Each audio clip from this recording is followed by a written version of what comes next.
Okay, Shabbat Shalom. Call Halayim Le Yahweh, Ba'ashem Yahweh Shai, Ba'ashem Rakakwadash. And I want to give double honors to the apostles and elders of Great Millstone, better known as GMS, who rule well. Peace and salutations unto the hopeful elect, the tabernacle of David. And I'm your brother Matazabath, and I wanted to just come up on here to do a quick little live going into some study tips and some books to help further your journey through this walk in this ministry. And I'm going to show you guys some different books and stuff that me and my wife have acquired recently this year and couple of years ago since being in the truth. And just want to help brothers and sisters out there who are sincere, all right, so that it can actually help your studies. Now, evidently, we should all know the most read Bible in terms of the type of edition should be the King James Bible, all right? Now, the reason why, outside of all the other Bibles, is because the King James is the most, in terms of percentage wise, it's 90% accurate in terms of its translation from the Hebrew and from the Greek. That's the reason why we recommend the King James Bible. All right. Now, some people, just give me a second, just to show you something. Now, some people will argue and they'll say things like this Bible here, which is the NLT, New Living Translation. Now, the problem with the newer edition Bibles, for those of you who don't know, right, as I stated before, the King James is the most accurate translated out of the Hebrew and the Greek. That's why it's the most read Bible in the whole entire planet Earth, outside of other editions, and I'll show you why in a minute. But when you, let's take this out if I can. Salakia. I'm trying to do a couple multitask here, so please bear with me. All right. Now, just a little tip. When they try to sell you Bibles, all right, you're really not paying for the Bible, you're paying for the company that sells it. All right, that's the reason why a lot of revised versions cost a lot. All right, so just a tip. Now, one thing about the NLT, all right, as you can see, is, it's leathered. All right, New Living Translation, red letter from Tyndale. All right, Tyndale makes some pretty good sturdy type of books. And this is a pretty basic one. All right, standard 66 books from Genesis all the way until Revelation. Now, the only bad thing about is a lot of the newer edition Bibles, they don't include the 1611 King James Apocrypha. All right. So I want to quickly put that one aside, and I'm going to show you why the King James is the most accurate translation. I want to go to one scripture in particular here in the New Testament. Oh, and by the way, this Bible, shout out to Brother Jeremiah. All right. Because he's the one that put me on to this study Bible. This is a very, very good study from Thomas Nelson, the King James Study Bible. All right. Now, we understand some of your top biblical scholars, all right, they go off a little bit, but overall, all right, if it's your first time and you really want to enhance your understanding of the prophecies and stuff like that as you're reading and, watching the apostles live, the elders and stuff like that, I highly recommend it. All right. And as you can see here, it tells you actually how to read it. All right. Going into your cross-reference, which we call precepts. All right. As the scripture says in Isaiah the 28th chapter, precept must be upon precept. The maps are pretty cool. Highly recommend. And overall, this is how it actually looks. All right. With the cross-reference in the middle. So a lot of times it does you, good. So what I want to do is I want to turn your attention. Let's go to Matthew, the 18th chapter real quick. I'm going to show you guys something. Now, in the King James Bible, all right, there you see Matthew chapter 18. All right. One thing about this particular Bible, it actually gives you a rundown of certain history. All right. Depending on what chapter you're reading it from. But this is the reason why I say the King James is probably the best version to if you are going to purchase a actual Bible. Now, check this out right here. This is Matthew chapter 18 and verse 11. It says, "For the Son of Man is come to save that which was lost." Okay. So when you understand choosing different Bibles, let's look up this same Bible, okay, in the NLT. And I've had this Bible for a little over about 9 to 10 years now. I haven't went into it much because back then I wasn't really in the truth like I am now. So still in good condition. Now, this is Matthew chapter 18. All right. So you can see right there, 18.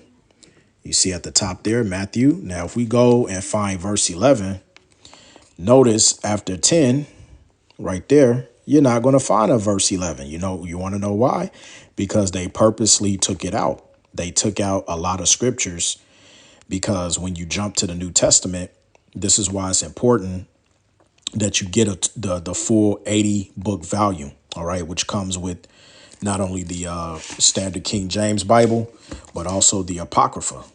OK, which the Apocrypha is the missing 14 books. So you add that to the rest of the 66 books. That gives you a total 80 books.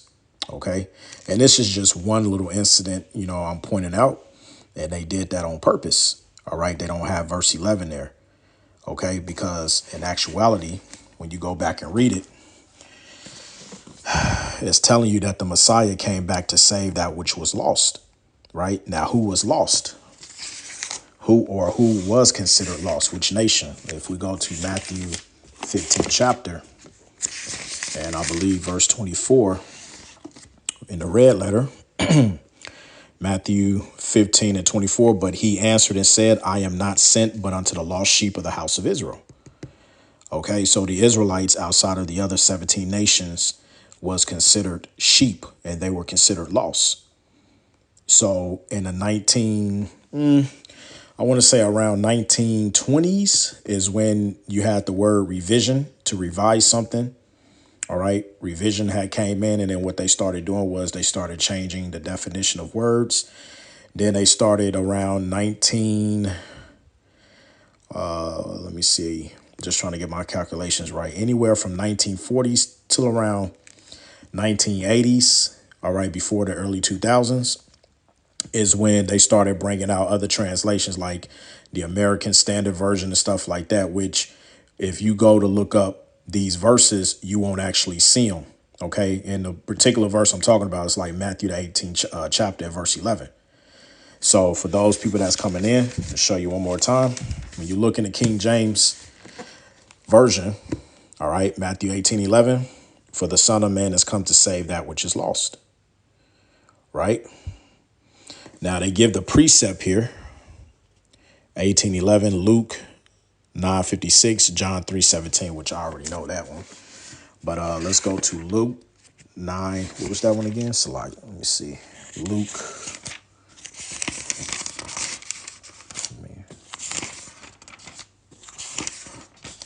That was Luke 9:56. So let's go to Luke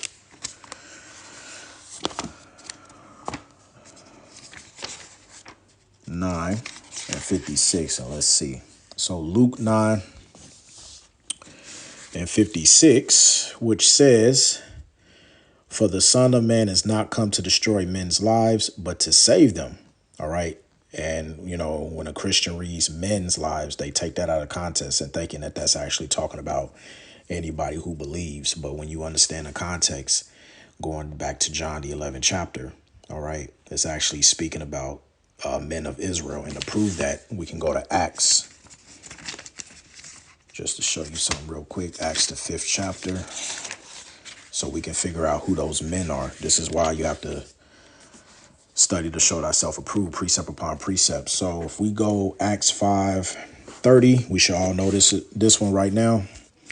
Acts 5:30, the Most High of our fathers raised up Yahushai, whom ye slew and hanged on a tree. Him have the Most High exalted with his right. Actually, that's not even the one I want. Salakia. I want Acts the 2nd chapter. That's a better precept.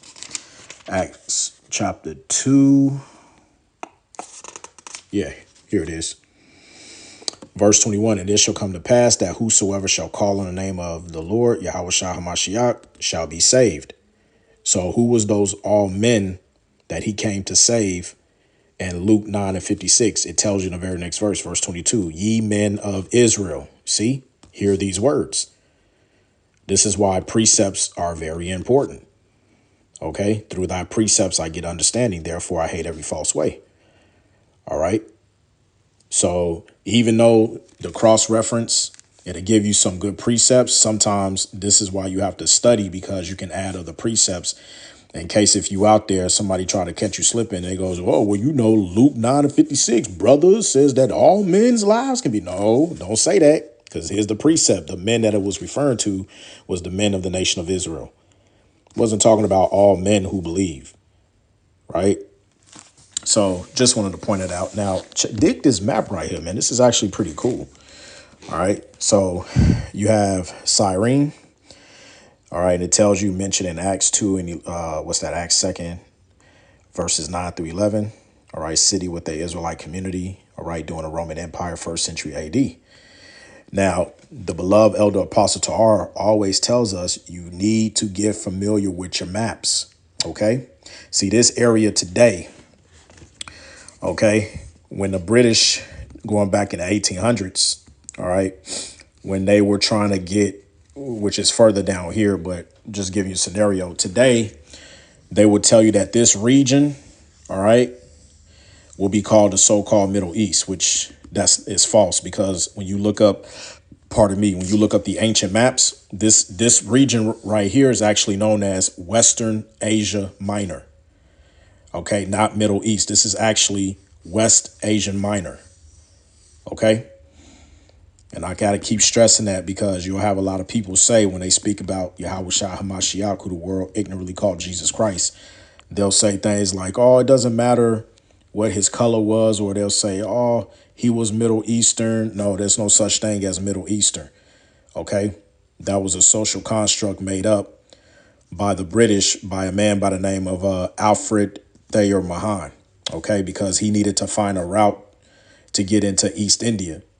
And so they ended up calling this region Middle East. But it's, when you look up the ancient map, all right, all it is here is a part of Asia Minor. This is just known as Western Asia Minor. OK, or another name will be Asiatic. Right. So just want to throw in that little golden nugget there. So moving on. So this book, this study book, all right, has when you go into it. Okay, so after the book of Revelation, you have things. Let me just move this up a little bit. Salaki, I got my phone charging, but just want to quickly. So you have index, all right, like, you know, if you want to look up things, or if you want to go look up different precepts and stuff like that. You know, for instance, like if you want to look up the law, all right, it gives you different precepts going into it. All right, Lazarus. All right, if you need to go into the parables and stuff like that. So the index is pretty cool. Also, you have parables of Hamashiach. So if you want to get into the parables, like if you don't want to waste any time and you want to hit the parables, go straight to the source. All right, you can cut to the chase, and it gives you an outline of all the deep, dark parables. All right, and then it gives you the chapters, the verses. All right, so that's pretty cool. Okay, if you want to focus on the miracles of Hamashiach Yahushai, okay, here's an outline list of all the miracles this man done. Now, the scriptures also says that Yahweh Shai, when he came on the scene, he done so many miracles that it couldn't be written down. All right. So there are things that Yahweh Shai done that it's not even written, man. All right. And there's a precept that talks about that. If one of you brothers can find that precept posted on the comment board. All right. You have prophecies of the Messiah fulfilled in Hamashiach. All right. Now, what it means fulfilled is talking about really Acts chapter 3, verse 18. All right. Which talks about he pretty much had to fulfill all the things that the prophet said he would have to suffer. All right. Now, this right here, so Akim, pay very close attention to this, because if you're dealing with any Torah only Israelites out here, this is your best friend right here. I'm going to say it again. If you're dealing with any Torah based only Israelites that don't believe in Yahweh Shai Mashiach, this right here is their kryptonite. Notice it says prophecies of the Messiah fulfilled in Hamashiach. So from here, prophetic scripture, okay, seed of a woman, okay, Galatians 4:4, but when the fullness of time was come, the Most High sent forth his son, made of a woman, made under the law, right? Then you have seed of Abraham, all right, Genesis 12:3, okay, Matthew 1:1, the book of the generations, all right, which really is the records, the genealogy, gene mean house and of body, of Yahweh Shai Mashiach, the son of David. Why? Because he was actually King Solomon, and the son of Abraham. How was he the son of Abraham? Because you have something that's called regeneration, reincarnation, which proves that he was Isaac. And the precept to Matthew 1:1 is Galatians 3:16. All right, which proves that Yahweh Shai was indeed Isaac. All right. Let's see here. Then you have, let's go down. Yep. One of my favorites, Numbers 24:17. I shall see him, but not now. I shall behold him, but not nigh. There shall come a star out of Jacob. When you get Revelation, what is it? The 21st chapter, it talks about that morning star. That's Yahweh Shai. Okay. Yahweh Shai was that star coming out of Jacob. Okay. And shall smite the corners of Moab and destroy all the children of Sheth. That has not happened yet. Okay. Yeah. So-called Moabites today will be the, sorry, not so-called Moabites, but your Moabites today will be the so-called Chinese. All right. Matthew 1:2, Abraham begat Isaac. Isaac begat Jacob. Jacob begat Judas and his brethren. All right. 12 tribes. Okay. All right.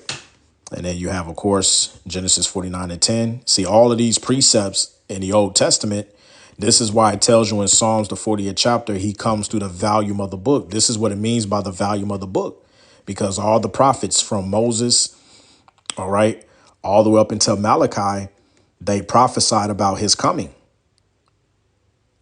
All right. So like I said, this right here is only Torah Israelites kryptonite, man. All right. So if you have a copy of this book, all right, study these precepts. So if you deal with an only Torah Israelite, you can take them into the deepness of these precepts and ask them to break them down. Break these down. What does this mean? All right. And you turn over, you got some more precepts. All right. Dealing with the with Yahweh Shai HaMashiach. All right. So it's all here, man. All right.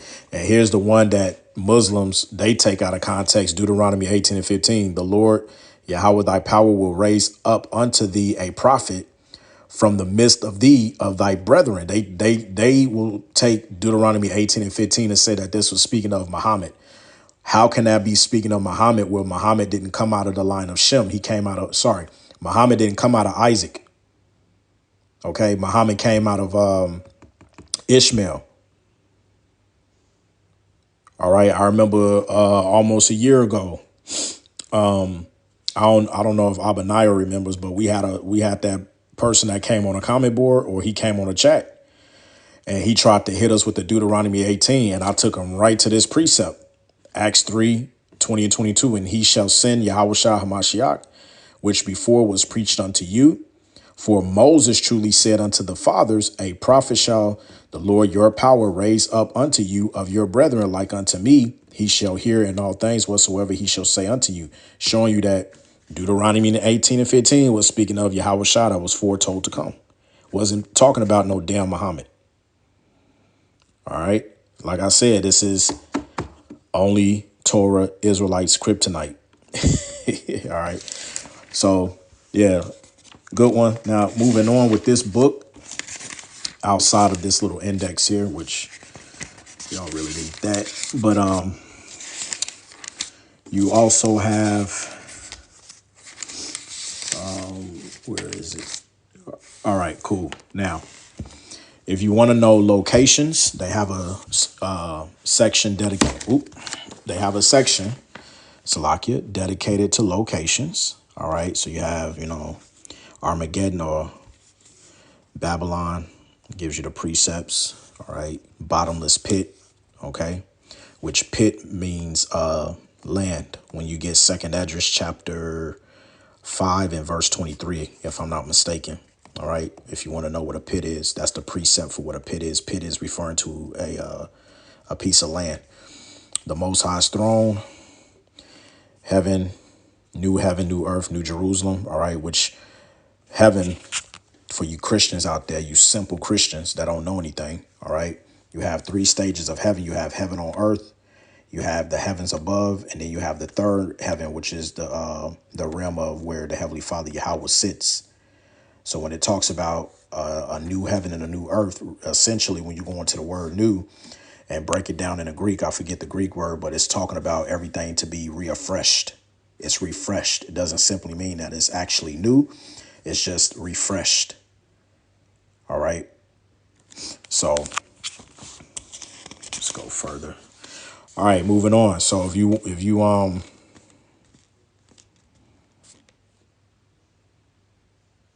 yeah, Khan. Yeah, that's a good point, Abinaya.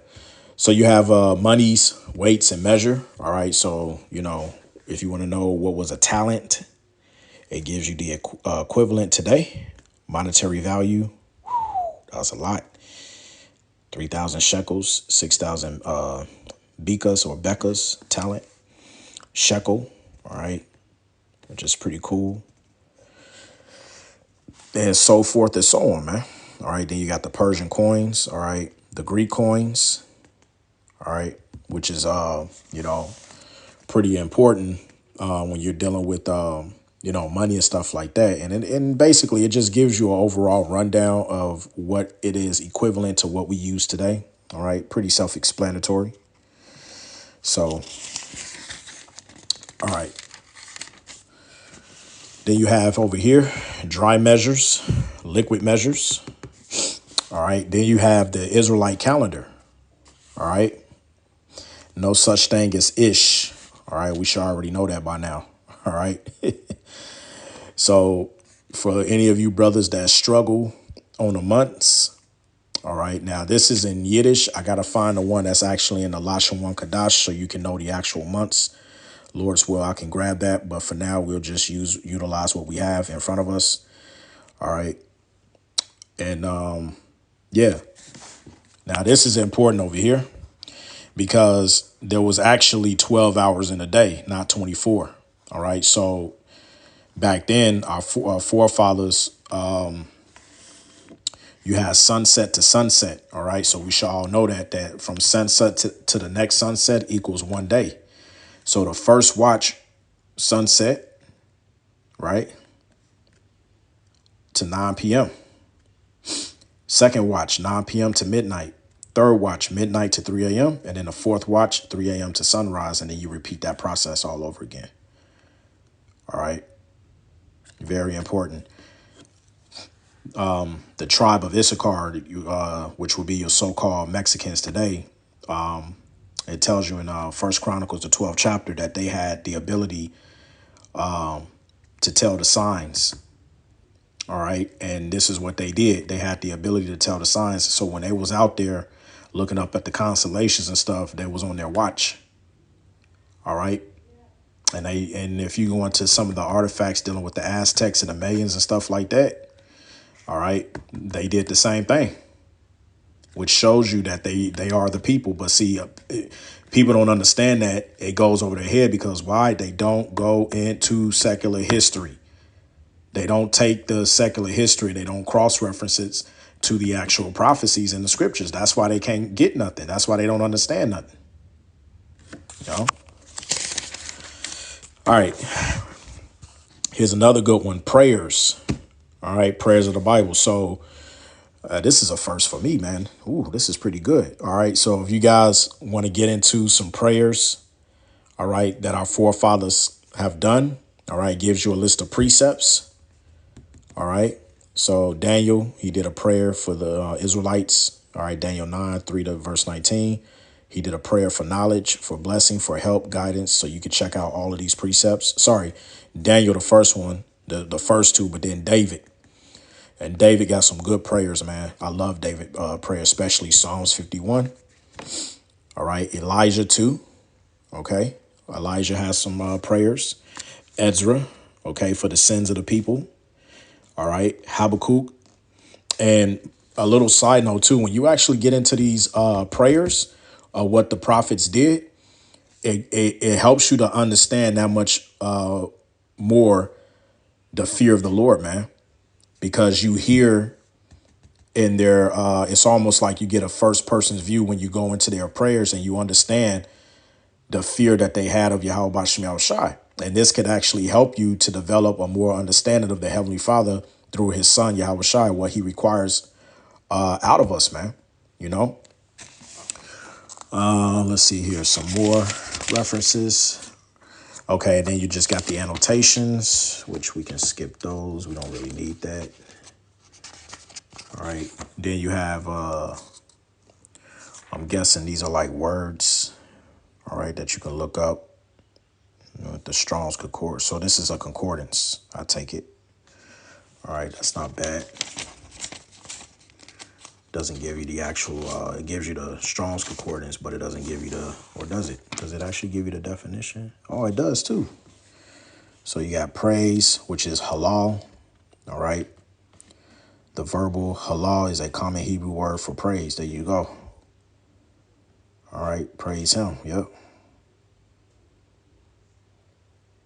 So, and I think that's the Strong's number right there, 1984. I'm gonna have to look that up in my Strong's Concordance that we just bought.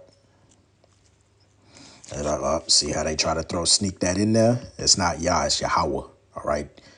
See how they just see? Gotta be careful.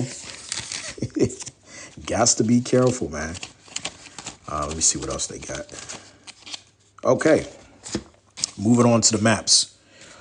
World of the Patriarchs. So you have here, this is pretty cool. All right, once again, Western Asia Minor, not Middle East. Western Asia Minor. Get it correct. All right. So it tells you here, possible location of Sodom and Gomorrah around this area here. Possible location of biblical Ur of the Chaldees, where Abraham was taken. All right, where he was promised to be brought into the land. All right, known as Canaan. All right. This is the Exodus conquest of Canaan. So this is what it would have looked like, all right, when the Lord sent Moses to grab our forefathers out of Egypt, which is right over here, Ramesses. And then it gives you a visual aspect of the route that they would have took going into the wilderness before crossing over, which the wilderness would have been over here, I'm guessing. All right. Also here too as well, because that's a wilderness as well. So that's pretty cool. Then you have the land of the 12 tribes. It was split up. Okay. All right. And I think if you want to, I think it's Numbers, the 31st chapter onwards, where it goes into about the inheritance. All right. So as you can see, and this is going to happen again when we return back in our land, it's going to be divided up. But this time we're going to have Edom pertaining to Obadiah, 1 in 20 or 21. So we're going to take all of their land. All right, we're going to deal. Moab is going to go back to where they got. Ammon's going to go back.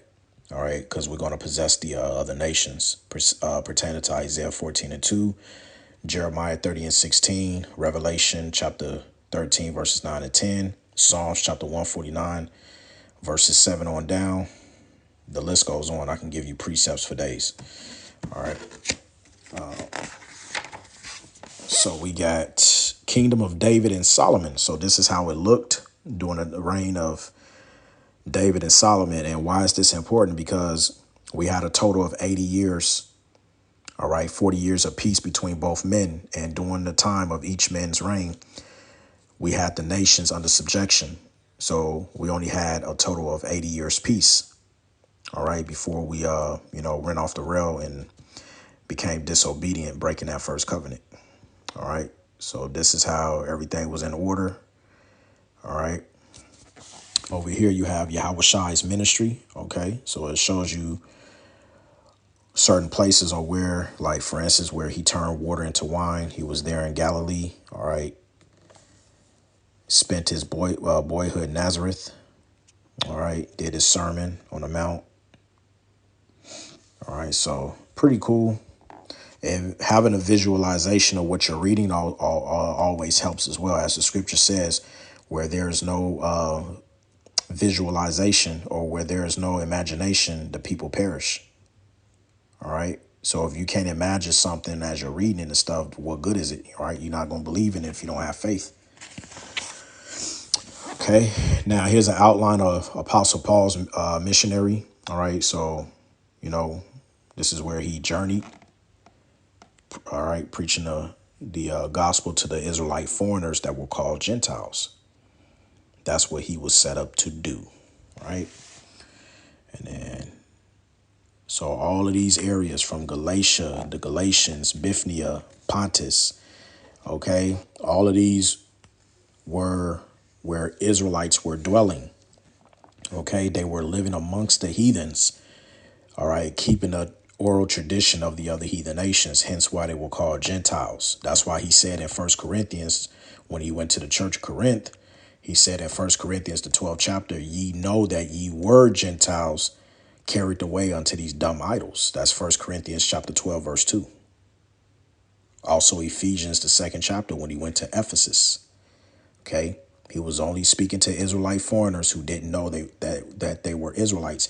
This is why you had the circumcision, the actual Israelites who were considered Jews pertaining to the southern kingdom. That's why they had dispensations against Paul and Barnabas, because they looked at Paul and Barnabas like, why y'all trying to bring in these Israelites who were never keeping the customs? That's why when you read the book of Acts, it tells you in Acts 15 chapter that you have certain men from Judea that came down teaching and saying, except you be circumcised, you cannot be saved. So you got to ask yourself, with the scribes and Pharisees at that time, knowing the law, why would they go to actual heathens telling them that they can get salvation except they be circumcised? Because it tells you in the law that even when you deal with Moab and Ammon, they cannot come into the congregation, even to the 10th generation. So that lets you know in the book of Acts that when that commission was set up, when Paul got knocked off the horse, when Yahweh Shai spoke to him, Yahweh Shai was telling him that you're going to go and you're going to be a light to those Gentiles, meaning to those other Israelite foreigners who were living in a Gentile state of mind. That's why he separated. That's why he set up Peter to speak to the Israelites who knew that they were Israelites, which represented the circumcision. And then he set up Apostle Paul, who also was an Israelite, from the tribe of Benjamin, to speak to those Israelites who were lost, who really didn't know that they was Israelites, man. That's what the whole New Testament is about. All right. And you have Jerusalem in the time of Yahweh Shai. All right. So that's how it looked. Okay. Which is pretty good. Pretty cool. Pretty cool. Pretty cool. All right. So that's pretty much on that book. And this is how it looks again. All right. The KJV, Thomas Nelson, the King James Study Bible. All right. Highly recommended. Very good study tip. Along with that, what you need prior to having this book is you need the Apocrypha. And it needs to say this: authorized King James Version. All right. The Apocrypha itself All right. Translated out of the original tongues, meaning language. This is very important. Okay. Cambridge University Press, one of the best universities to ever do it. And in the order, all right, these are the canon books that they took out on purpose by a group by the name of the Biblical Destruction Group. And they were responsible in 1800s for removing these 14 books. And as you can see, you have First Esdras, Second Esdras, Tobit, Judith, the rest of Esther, Wisdom of Solomon, Ecclesiasticus, Baruch with the Epistle of Jeremiah, which is in Jeremiah chapter 36, the Song of the Three Holy Children, the History of Susanna, Bel and Dragon, the Prayer of Manasseh, First and Second Maccabees. These are the rest of the books that make up the full volume of the book. So with these 14 books joined in with the other 66 books, that gives you a total of 80 books. And no, notice you do not see Enoch, Jasher, or Jubilees. Why? Because they are pseudepigrapha. They are falsely written books. They do not belong in the Bible. So any of you cats out there that's reading Enoch and all that, thinking that you on a level, no. Because as you can clearly see here, books called the Apocrypha, these were the ones that were canon that were taken out. This was in the Geneva Bible before the 1611. And then when the 1611 came around, same list. Nothing changed. It's only recently until you get to the late 1700s till about the 1800s when they incorporated books like Jasher, Jubilee, and Enoch. Now, don't get it twisted. Yes, Enoch prophesied, and yes, in the scriptures, it talks about a book called Jasher. However, the books that they sell to you or sell to the masses, those are not the books.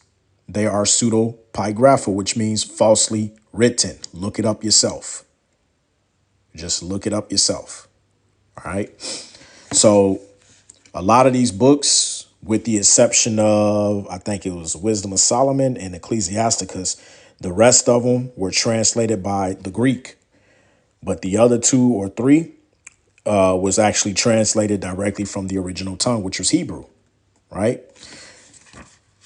So you have second book of Esdras, you have the book of Esther, which is this is a hell of a book right here, because this book alone tells you who the occasions of call is, that their line goes back to the Edomites. So all of you people that's saying the occasions of call go back to Japhet, nope, that's the reason why you need the Apocrypha, because this is the main reason why they took the Apocrypha out, so that you wouldn't be able to trace Esau today. That was the whole purpose of the Biblical Destruction Group. Their sole purpose was to get rid of these 14 books. Why? Because it tells too much of the end time. It exposes too much prophecy. That's what they don't, the Lord, set it up that way. That's why the Lord said in both the book of Deuteronomy and in Revelation, if anyone shall take away from the words of this book, the Lord shall take away them from out of the book of life, man. You have Wisdom of Solomon. All right. Very good book, Wisdom of Solomon. All right. Then you have Sirach, Ecclesiasticus. You want wisdom? Read the whole book of Ecclesiasticus, man. Read Proverbs and Ecclesiasticus, not Ecclesiastes, Ecclesiasticus. All right. You'll get your feelings hurt just reading the book of Ecclesiasticus on its own. There's so much wisdom in this book. All right. Very, very, very good book. A lot of wisdom on what to do and what not to do. All right. Friendships, relationships. Okay. Business, adventures. You name it, it's got it. All right. So that's pretty much it on the Apocrypha. All right. Need to make sure that it actually says Authorized King James Version. All right. So I want to remove these two. Now, another good one to get that I ended up getting. Shout out to the beloved elder Malcolm from the branch of the Great Millstone of Chicago. This is the Oxford, or the New Oxford Annotated Bible with the Apocrypha. All right. Now, the issue is, notice it says Revised Standard Version. What they don't tell you is anything that has the word revised, revision, okay, meaning that they took another look at it and that they gotten it up to modern times. So what ends up happening is when they go to translate the words, they use translation and then they use transliteration, which is two different things. Okay. And basically what happens is when something is translated, okay, a lot of times that word, it can be mistranslated. All right. Give you an example. When we come back, all right, because the prophets, they covered this. If we go to, let's go to Ecclesiasticus. And if we read over here, all right, let's read this little passage right here, Salakia. Highlight it. It says, I'm going to start, I'll start right there. It says, wherefore, let me entreat you to read it. It's talking about the Holy Scriptures with favor and attention, and to pardon us wherein we may seem to come short of some words which we have labored to interpret. For the same things uttered in Hebrew and translated into another tongue, meaning another language, have not the same force in them. Right. And I always use this example. If you go down to South America, you meet a man named Jose, and then you come back to the States, but then you don't call him Jose, you call him Josie. You think that Jose is going to answer to the name Josie? Nah. All right. That's what it means. The same things uttered in Hebrew, which is the original language that the scriptures was translated out of, but translated into another language, it doesn't have the same force in it. And that's why you can't read the Bible verbatim. That's why you got to revert sometimes back to the Hebrew or back to the Greek. OK, it says, but and not only these, but the law itself. In other words, when it goes from its original tongue and is translated, you lose the true meaning of what the law originally stated that you had to do. It says in the prophets and the rest of the books, case in point, Apostle Paul. When a lot of people, that's why Peter said what he said about some people come up short, or they're unlearned when they read Apostle Paul's epistles, because they think Apostle Paul was preaching to, actual heathens, telling them that they can be saved, when in actuality, he wasn't preaching to other nations. He was preaching to Israelite foreigners that were being rejected by the actual Israelites that kept the law. Once again, for the same things uttered in Hebrew and translated into another language have not the same force in them. That's why you have to go back into the Hebrew or the Greek. So dealing with this version, notice it says revised. So if you have a look,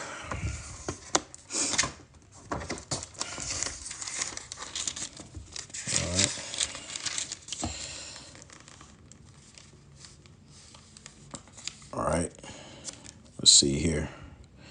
Yep. So you have the New Oxford Annotated Bible with the Apocrypha. And yep. So it gives you the number and the sequence of the books of the Bible. Right. So you have the law, 5 books written by Moses. You have the prophets, 8 books. Right. You have the writings. So Psalms, Proverbs, we should know all of that. Right. You got the New Testament. Then it says here, the books of the Bible and of the Apocrypha. All right. Because if you have the original 1611 King James Bible, all right, you'll have the Old Testament. The Apocrypha usually sits in the middle, and then you'll have the New Testament. Now, the only issue with this Bible is they've added extra pseudo pigrapha books, such as 3rd Maccabees and 4th Maccabees. Both 3rd and 4th Maccabees are what you call pseudo pigrapha, meaning they are falsely written attributed works. They do not belong in the scriptures. That's why I stated you need the authorized King James, because when you go into the actual table of contents, there was only 2 books of the Maccabees, Maccabees 1 and Maccabees 2. There is no such thing as a third and fourth Maccabees, because when you actually go into these books and read them, all right, you'll get bugged out because there's a lot of just crap in there. All right. Whoever the author was who written those books, when you read them, you'll automatically see it's going off automatically. Right. Let's go up here. No, they don't have it. But yeah, so you got that. Now, when you get into it, this is how it looks. So pretty simple, no cross references. However, at the bottom, they give you a little information of breaking down the Bible. Now, a lot of times they go off, so you just have to be careful. All right. Tried to trip me up a few times. This is the reason why you have to watch the apostles and learn the breakdown, so that when you come into Bibles like this, you don't get pretty much dumbfounded when you read the scholars' notes. Because sometimes the scholars, they give the correct information, but then a lot of times they go off on certain breakdowns. All right. See, like right here, you see how they told on themselves? They say the creation and the fall of men. Didn't say the fall of angels, because there's no such thing as fallen angels. It was actually speaking about us. We're the fall of man through Adam, the Israelites. But before they were called Israelites, they were known as the sons of God. Okay, through the lineage of Seth. It tells you that in Luke, the 3rd chapter. All right, so Esau, all right, you got to watch him. All right, sometimes he'll give you the truth, but then he'll tell you several lies just to cover that one truth, man. Unbelievable. Another little thing with this that I found out, if anybody had questions on it, be very careful when you get to the Apocrypha. For instance, when you get to Second Esdras, the 7th chapter, I believe, you have something called verses, the missing 71 verses. All right. So for those who don't know, because I already know somebody gonna come and ask me, oh, do we supposed to read the 71 misses verses of Second Esdras? The answer to that is no, because it's also pseudepigrapha. Okay, they've added it in. And to give you an example, let me see if I can find it. Let me show you. Because they go off, talks about, if I can find it.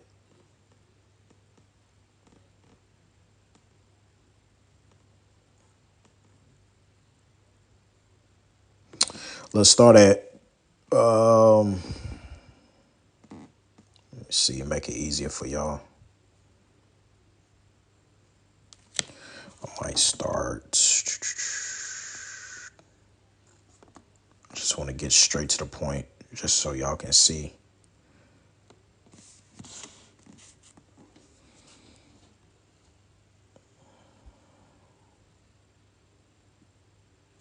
Joyce.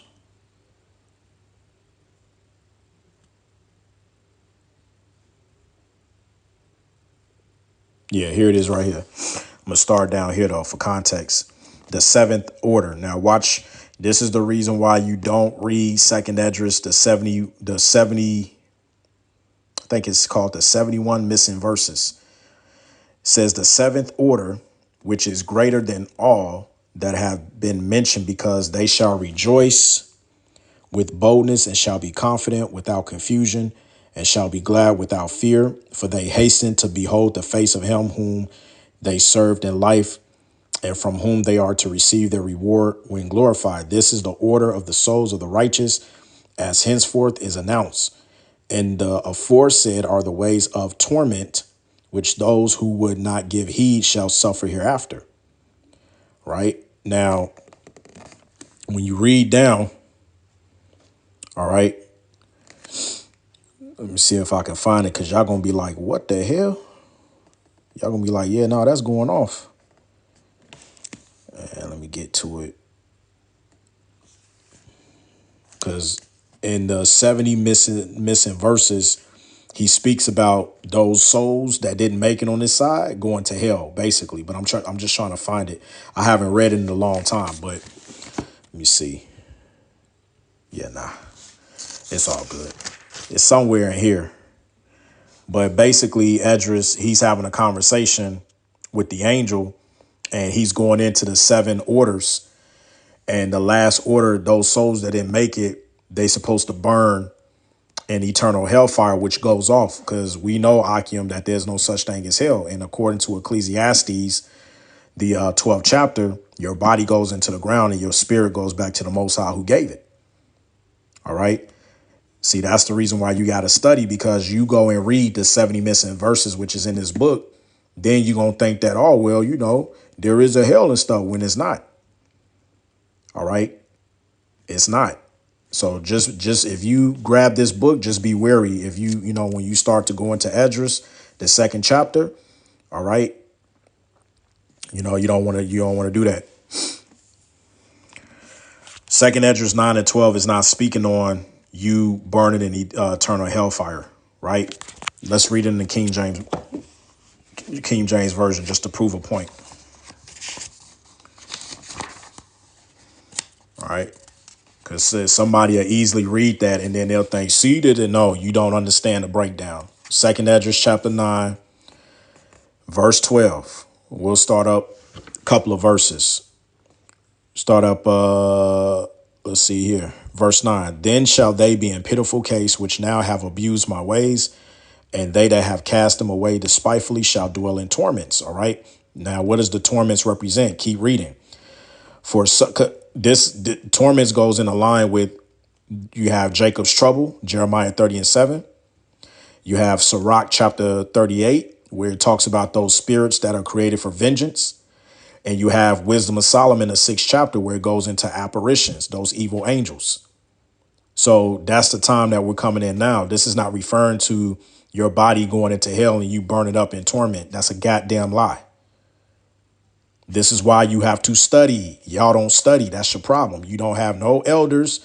You want to disrespect the elders, and then you wonder why you're only mid-level when it comes to this truth, man.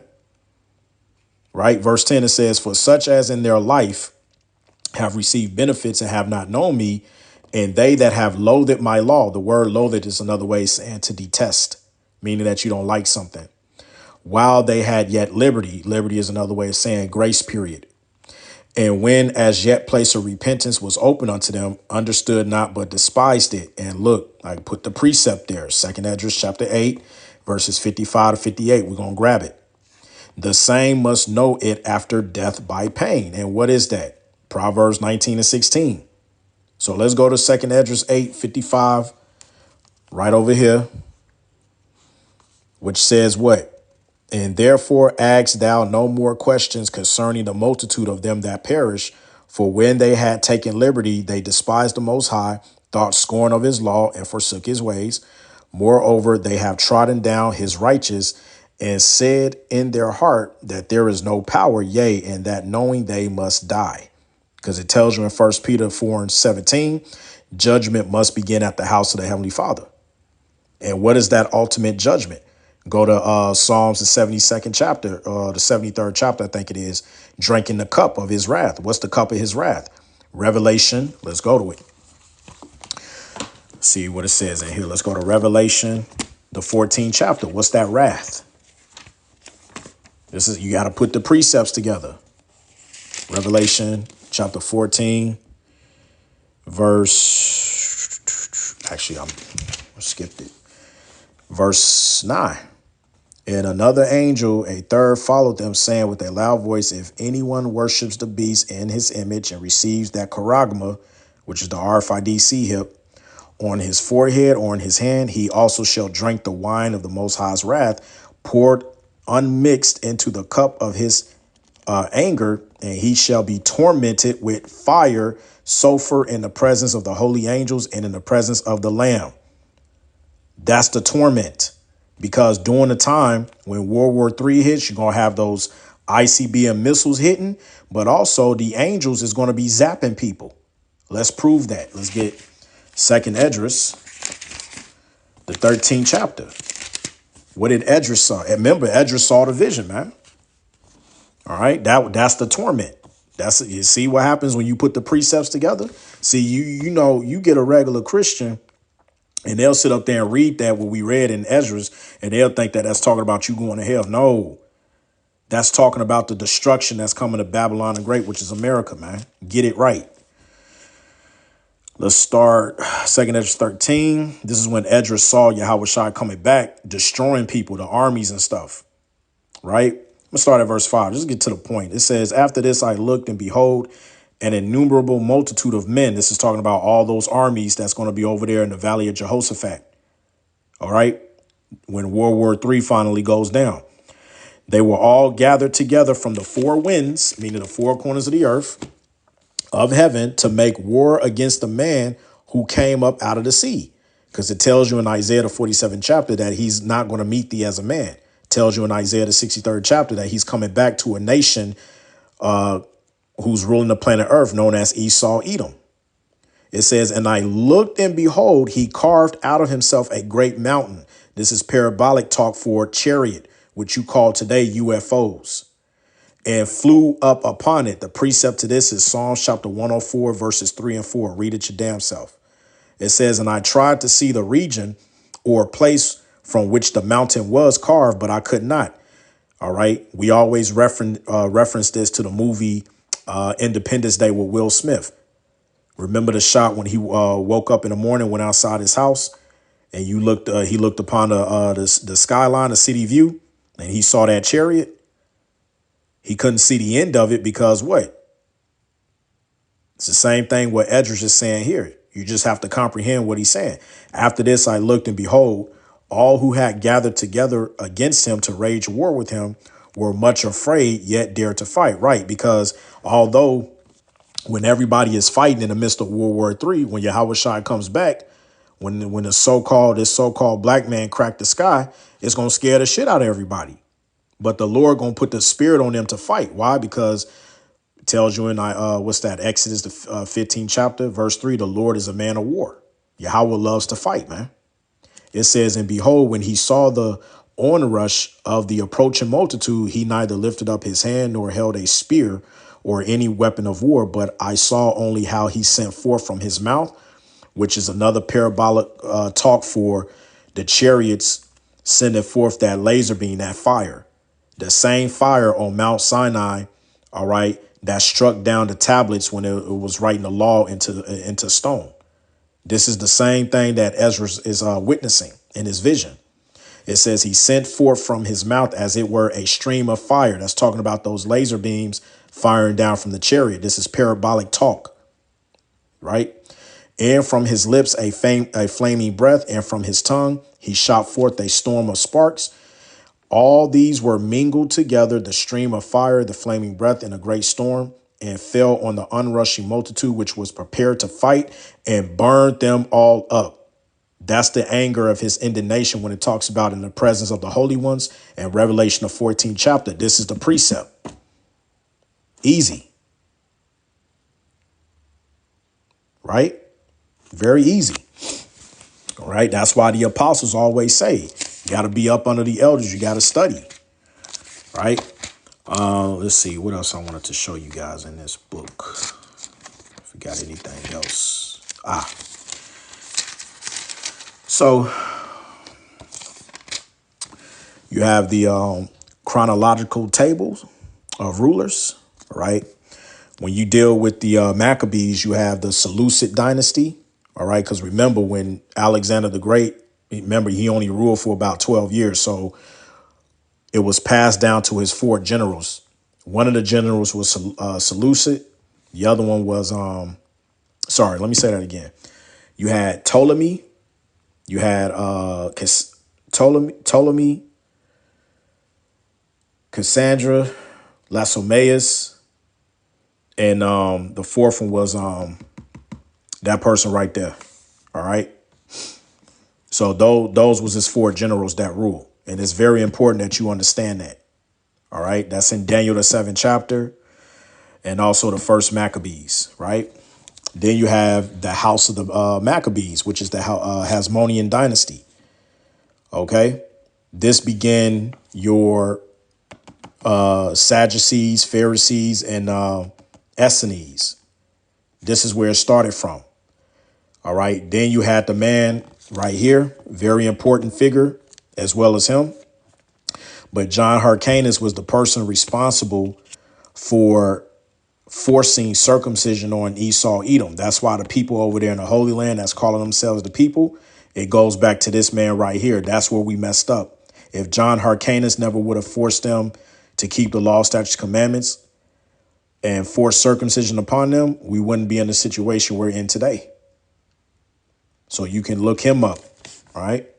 I don't even think it tells you in here, but the Hellenistic period is very important because this is the reason why Apostle Paul was set up to speak to these Israelites during this time, the Hellenistic period, those Israelites under Antiochus. OK, this one right here, this Antiochus, he was the man responsible for forcing the Israelites to leave off of their heritage. And that's the reason why when you jump to the New Testament, that's what the New Testament is all about. These Israelites that were forced in to be Hellenized, to turn it, to keep the Greek customs. That's why Paul said there is neither Jew nor Greek, because the Greeks were Israelites, those who have been Hellenized. That's why when you go into the history of the Maccabees, which you got to go into, because in order for you to understand the New Testament, you got to know the history of the Maccabees. This is over 430 years of secular history that they don't teach you in the church house. That's why people can't get the New Testament. Right? That's why people can't get it. Your pastor's not going to sit here and go into the depths of the history of the Maccabees. He's not going to teach you about Judas Maccabees. He's not going to teach you about Eleazar, how Eleazar gave his life because they tried to force him to eat pork.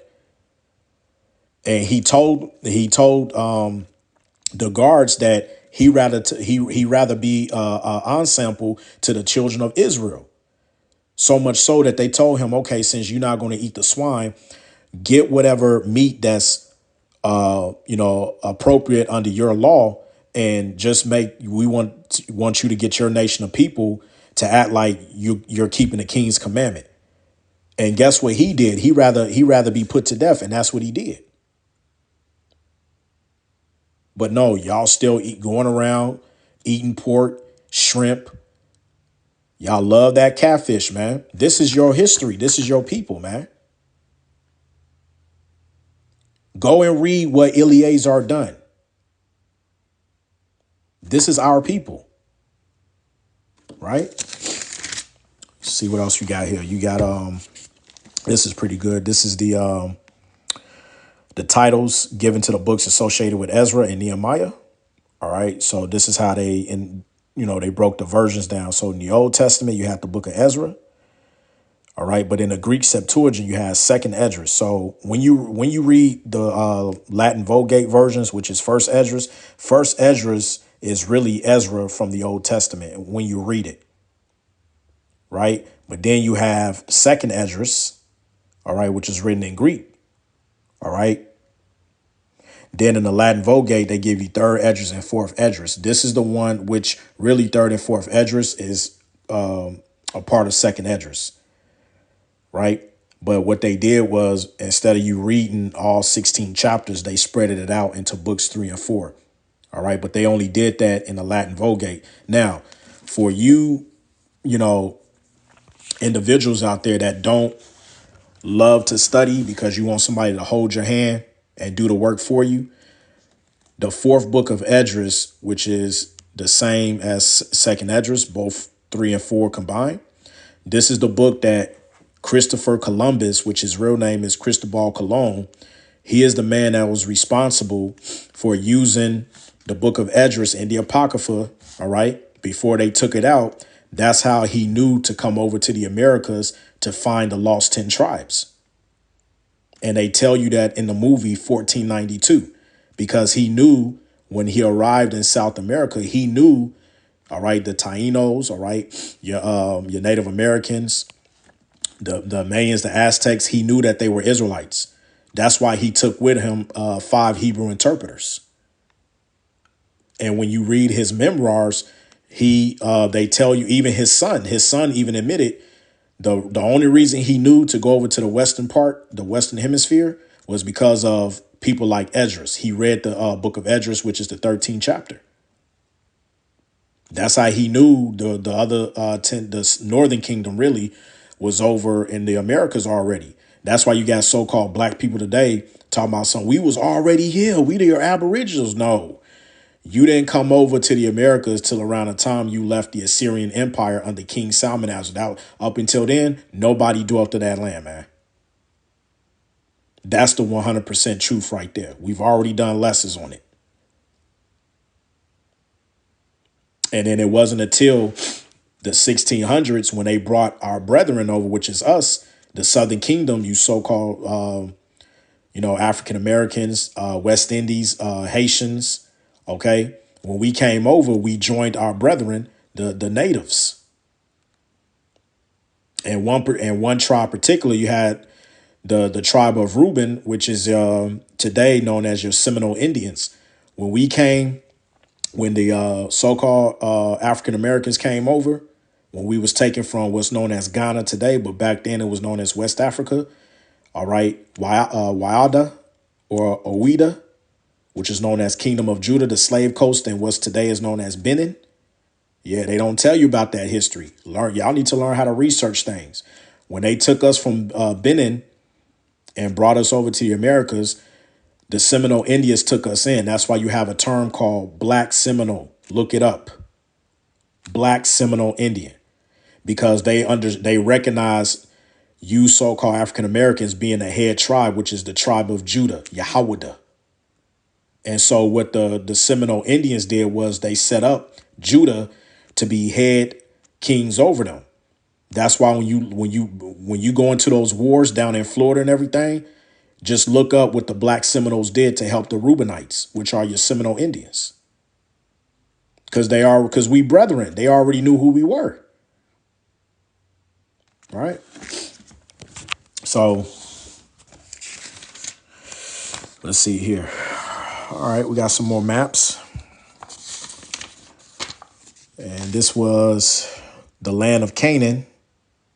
All right. Of Abraham to Moses. So that's how it looked.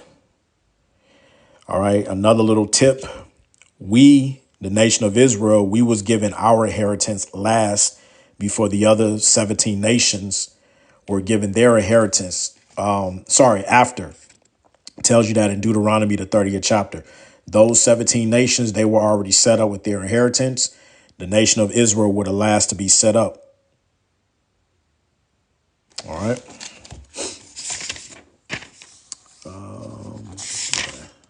Okay, so Israel and Canaan. So that's when we was given our land. All right, as you see, Simeon down the bottom here. All right, Manasseh, which is your so-called Cubans today. Issachar, so-called Mexicans. All right. Then you have Zebulon, which is your Panamanians and Guatemalans today. All right. And how we know that is because when you go to Genesis, the 49th chapter, it tells you that Zebulon should be a haven of ships across the border from the Phoenicians. Now, the Phoenicians, which is Tyre and Zidon up here, their border is way up here, but Zebulon is right in the middle.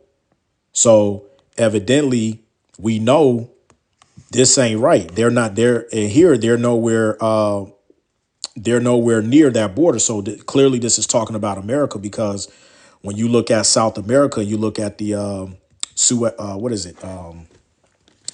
the Panama Canal, right?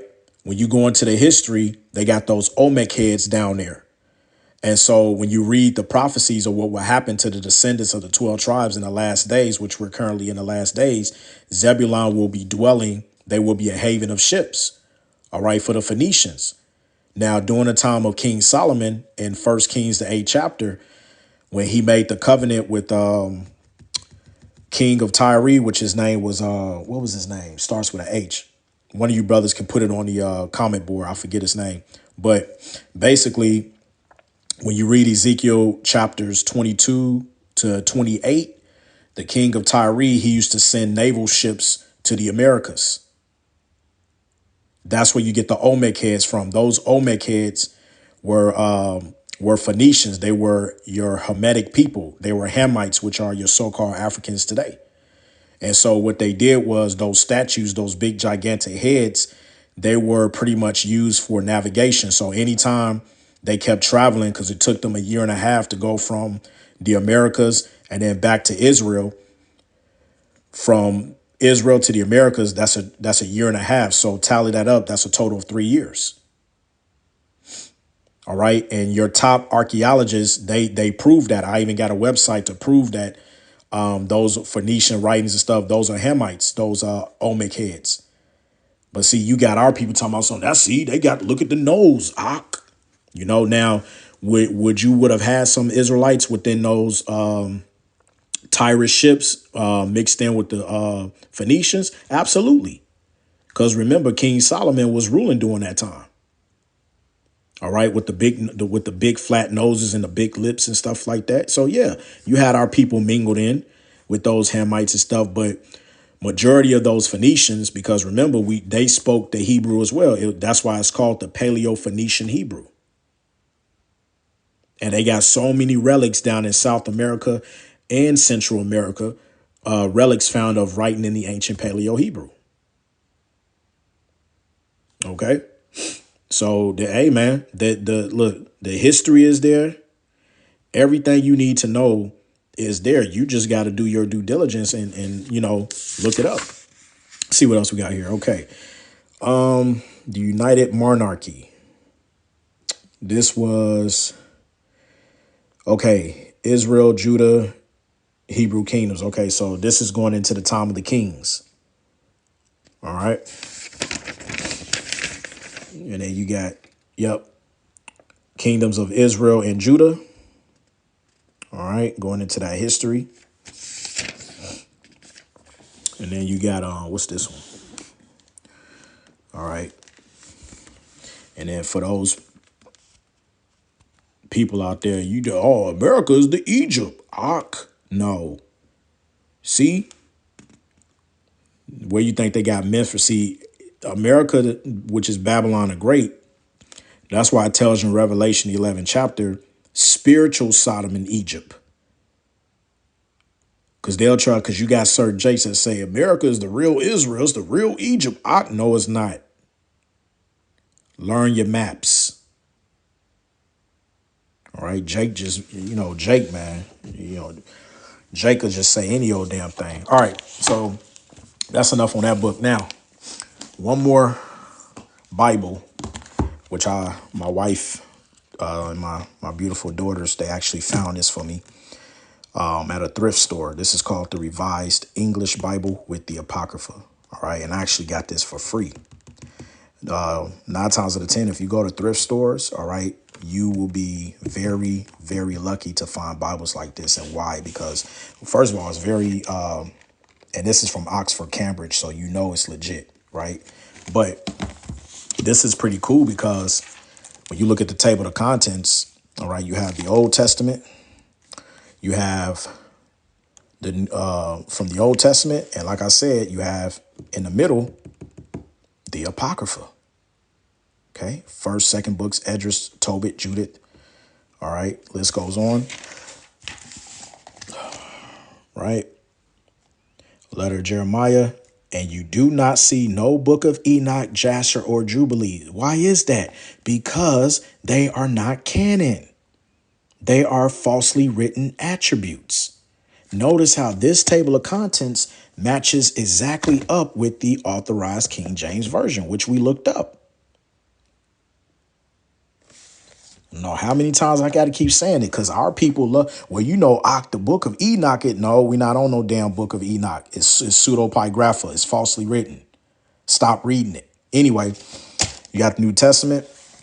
Now, one thing I love about this particular version of this Bible is if you have a hard time, for instance, reading the King James Version as this old English, okay? This is where this comes in handy, because when you go into, All right. Like, for instance, all right, the book of Ecclesiasticus. All right. You have modern up-to-date English. All right. So the English is a little bit is better, more easy on the eyes to read than reading the King James Bible. So this comes in handy. So sometimes if you read something in the old English and you can't really interpret what it's saying, then this is where this comes in, because you can just swap and then you can just reread it to see what it's actually talking about. All right. So nothing too fancy with this. This one is just a basic Bible that had a total of all 80 books. All right. The 14 books of the Apocrypha and the 66 books, both the Old and New Testament. All right. So that is it on that one. Now, let's get into books dealing with history. One of the first books you need to grab for yourself to help you with your studies is the Zondervan Compact Bible Dictionary. Reason why I got it is because when I first came into the truth, this is one of the very first definitions I've looked up. Ham, okay, which is one of the sons of Noah, says the youngest son of Noah, born probably about 96 years before the flood, and one of 8 persons to live through the flood. And he became the progenitor of the dark races, but not the Negroes, but the Egyptians, Ethiopians, Libyans, Canaanites. So guess what, you so-called African Americans? You're not Egyptians. So stop that damn Egyptology bull crap. Stop all of that nonsense dealing with the so-called black community, because your progenitor doesn't go back to Ham. You go to Shem. Two totally different entities. And this was written by your top biblical scholars. So guess what? They know something about you that you don't know about yourself. They know something about you that you don't know about yourself. Ham is the progenitor of the dark races. So everybody else outside of the so-called African Americans, okay, they go back to Ham, for the exception of the East Indians, because they go back to Elam, because they're a dark nation as well. But the majority of your dark nations that's over there in the continent of Africa today, they fall under the Egyptians, which is your Mizraims, Ethiopians, which is your Cushites, Libyans, which is North Africa, Canaanites, which today will be, I think they're mixed in with your South Africans. I got to check that. Don't quote me on that. But yeah, so, all right. But you so-called African Americans, your line doesn't go back to Ham. All right. I know. Sorry to disappoint you, because y'all really want to be on that Egyptology bullcrap. That's not your people. You don't stem out of that line. All right. So very good addition to have. All right. Zondervan Compact Bible Dictionary. Now, one little thing, because I have been told this is the older copy. They came out with a new copy, and apparently the new copy, they've taken this definition out. They've taken it out, and I wonder why. So if you've already got a copy of this and you got the old one, consider yourself lucky, because if you try to buy this now, the newer standard version, it has been said they've taken this definition out. All right. So just thought I'd let y'all know. Another book to add to your repertoire. We should all be familiar with this one. All right. This is from Rudolph R. Windsor, which is From Babylon to Timbuktu, a history of ancient so-called black races, including the black Hebrews. All right.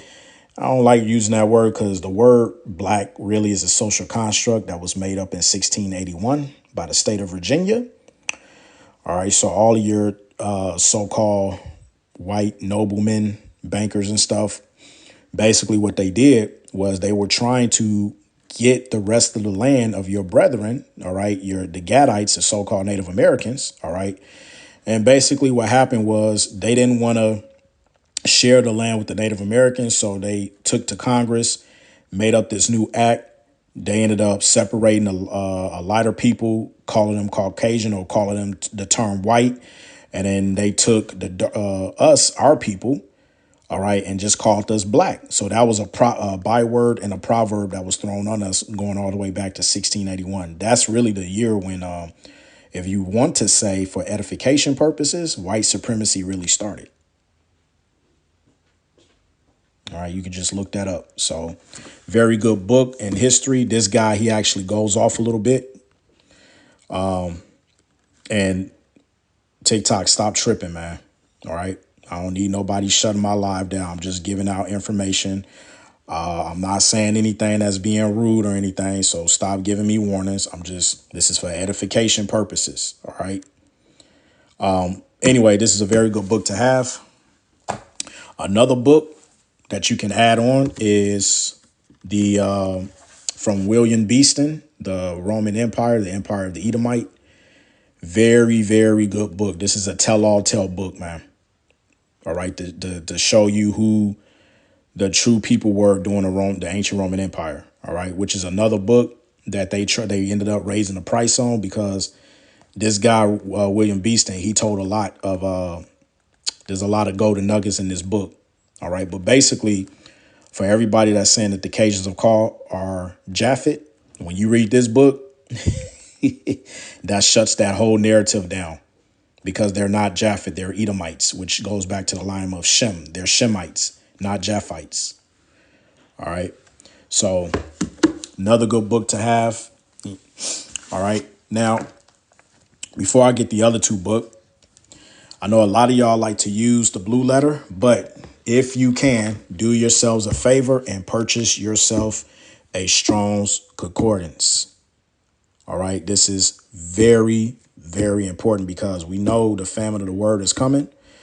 And when the internet goes down, you're not going to be able to use the Blue Letter. You're not going to be able to look up words and stuff. So you need to get you a hard copy of a Strong's Concordance. All right. So if you take a look, this is a very big book. This actually just came today. But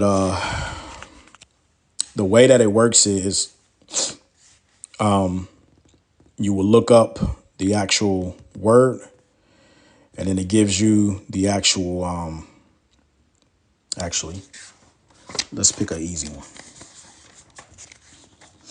Let's go to, just to show y'all something.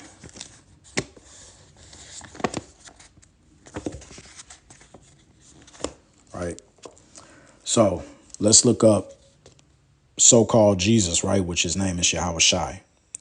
So the way it would work, it'll give you your chapter and book. So Matthew 1 and 1, and then it'll give you the Strong's Concordance. Now we know the name Yahweh Shai, or as they have it here, Jesus, that was in the actual New Testament. So we know that this is going to be in a Greek. So what you would do is we have to go and find that word or that numbers, Salakia, not word, number. And the way you do it is up here. Notice how it says Hebrew, but we know it's in the Greek. So we got to go to the Greek and we're looking for 2424, which should be Jesus in the Greek. Almost there. Okay. And 24 right here. So you have Jesus, which when you look up the word Jesus, as you see right there, goes back to Strong's G 2424, which is Jesus, which is Greek, which goes back to the Hebrew Strong's 3091. And if you're going to look that up in the Hebrew, it'll say Yahweh Shai if you can read the Paleo Hebrew without the vowel points. All right. So this is very good. It comes in handy. All right. And I highly recommend you buy yourself a concordance because the Blue Letter, fellas, it's not going to be around forever. All right. And we know they planted this cyber attack. So you're not going to be able to use the Blue Letter. So if you can, invest in a hard copy Strong's Concordance. All right. Very, very good book. Highly recommend it. Last two books for the evening, and then I'm going to close out. You have a book called The Lost Tribes and Promised Lands from Ronald Sanders. All right. So for all those people talking about the so-called Native Americans and the so-called, Mexicans, how can they be Israelites? Read this book. This book cuts all of that mess out, man. You have so many scholars and stuff. This author, Ronald Sanders, done a very good job taking actual memoirs, letters written from cartographers and Frenchmen and you name it, he didn't done it. And a lot of the evidence that he grabbed is people writing down in their notes and journal, okay, going all the way back to the 1600s, as far as 1500s to be exact. These people recorded that when they came over to what was called at that time the New World, they were convinced that these were the lost 10 tribes. Speaking of the Native Americans and the so-called Mexicans, your Aztecs, all of them. This book will cut any Christian pastor. This book right here alone, man. So much information in this book. All right. Even on Christopher Columbus. Right. When you go into just to show you. All right. You have the Catalan Atlas. But if you want to just get straight to the point, I say if you got this book, start at 74, enter Columbus. So you can get the true backstory on him because he was an actual Spaniard. All right. People think that he was Italian. No, he was an actual Spaniard. Going to the other 1492 and then Columbus's Golden World. And then they show you how when he came over to the Americas, he actually knew that he had found the Northern Kingdom. It tells you in this book, man. All right. Then read the Amadis of Mexico. OK. A lot of good information in here. Nothing but secular history, man. This is history covered up. OK. Once again, Lost Tribes, Promised Lands, The Origins of American Racism. Ronald Sanders. Add it. You need this in your collection. And for the last book, till the rest of them comes, highly recommend. Highly recommend. This is from Benjamin Freeman. Facts Are Facts. All right. A few of you brothers have this book, but I'm going to show you something. Reason why this book is important. Because Benjamin was a small hatter himself, but he goes in. Now, I've highlighted this little part right here. And I'm going to show you. He told, and when I say he spilled all the tea, he spilled it all. And this is just a little excerpt from this book. It says, during the lifetime of Yahushua, there was not a form of religious worship practiced in Judea or elsewhere in the known world which bore a name even remotely resembling the name of the political subdivision of the Roman Empire, i.e. Judaism from Judea. No cult or sect existed by such a name. So what is he actually saying here? He's saying that prior to when the Messiah was walking on the scene, there was no such thing as a religion. There was no such thing as Judaism. You want to know why? Let's get a precept and then we'll close out. Let's go to the Apocrypha. We're going to go to Ecclesiasticus chapter 17. And I'm going to get straight to the point. Verse 11, it says, besides this, he, meaning the Heavenly Father, gave them, the Israelites, knowledge and the law of life for an heritage. Right. So it was never a religion, but more so it was an heritage for us. So back then when the Messiah came on the scene, OK, basically, he was giving us our heritage back because pertaining to Jeremiah, the 17th chapter, we would discontinue from our heritage. So the law, statutes, and commandments is our heritage. It is not a religion. And this man, he tells a lot in this book. Not too many people, whether it be on podcasts, radio, TV shows, or whatever, they don't mention Benjamin Freeman. They hate him. Just look him up. Benjamin H. Freeman. Look him up. All right. So that's pretty much it. I'm going to close out. Those are the books that I just wanted to come on here and share for you guys to add to your repertoire. All right. And Strong's Concordance there. The Roman Empire, Empire of the Edomite, Babylon the Timbuktu, Bible Compact Dictionary.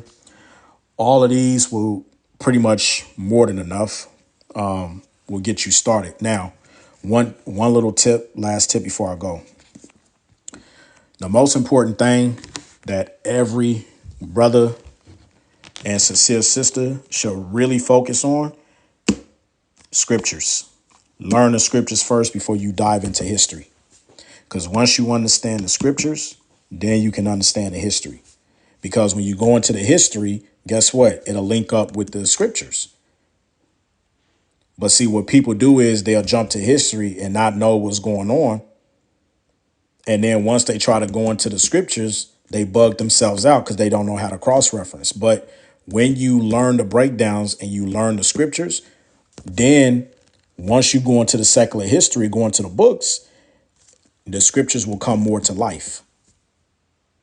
Because you'll be able to take secular history and cross-reference it with the prophecies. Okay? So hopefully that was edifying. It'll be morning there. It's evening here where I am. So I want to say, call Halayimla, Yahweh, Ba'ashem, Yahushua, Ba'ashem, Rakwadash. Once again, double honors to the apostles and elders of Great Millstone, better known as GMS, who rule well. Peace and salutations unto the hopefully elect. Lord's will, this live was edifying. Hopefully you brothers got some screenshots so that you can go and purchase these books. But like I said, very good books to have in your repertoire. All right. And I can't stress enough, like I said, Esau, he's going to bring that cyber attack. So if you can purchase one, get yourself a Strong's Concordance, because the blue letter is not going to be around forever. All right. I have the once that book arrive, I'll be doing a live on it. I got the Ben Yehudi Hebrew to English on its way. All right. And that's a very good addition to have, too, because it has certain Hebrew words. All right. That you can go into to get the real, breakdown and understanding of certain Hebrew words that you really can't get in other books. So Lord's will, when that comes, I can be able to go into that a little bit so you brothers and sisters can see. All right. So I'm going to end it off there. I want to say the water and Lord's will. You see it on the next side. Shalom.